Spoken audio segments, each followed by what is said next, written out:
మన తెలుగు బిడ్డ మురళీ నాయక్ ఈ జిల్లా వాసి. మురళీ నాయక్ ప్రాణాలు కోల్పోవడం చాలా బాధేస్తుంది.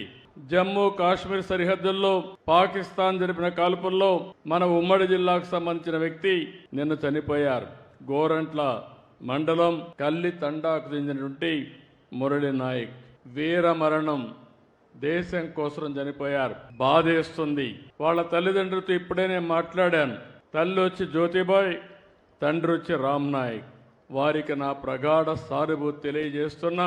ఈ రాష్ట్రం, ప్రభుత్వం, సమాజం మీకు అండగా ఉంటామని ఈ సభా సమావేశంలో హామీ ఇస్తున్నానని చెప్పి కూడా నేను మీకు తెలియజేసుకుంటున్నాను. 2 సంవత్సరాలు ఆర్మీలో ఉన్నాడు. ఎనలేని సేవలు అందించాడు. వారు బార్డర్లో ఉండి అనునిత్యం మన కోసం నిద్రాహారాలు మాని దేశ రక్షణ చేస్తున్నారు కాబట్టి మనం హాయిగా నిద్రపోగలుగుతున్నాం.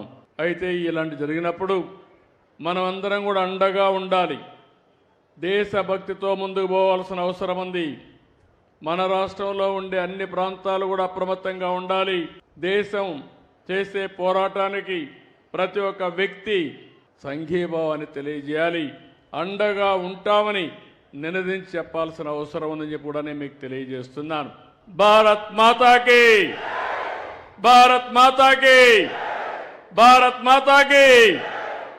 అదే సమయంలో ఎవరైతే చనిపోయారో, వీర మరణం పొందారో వారి కోసం 2 నిమిషాలు మురళీ నాయక్ ఆత్మకు శాంతి కలగాలని కుటుంబ సభ్యులకు ప్రగాఢ సానుభూతి తెలియజేసుకుంటూ 2 నిమిషాలు మౌనం పాటిద్దాం.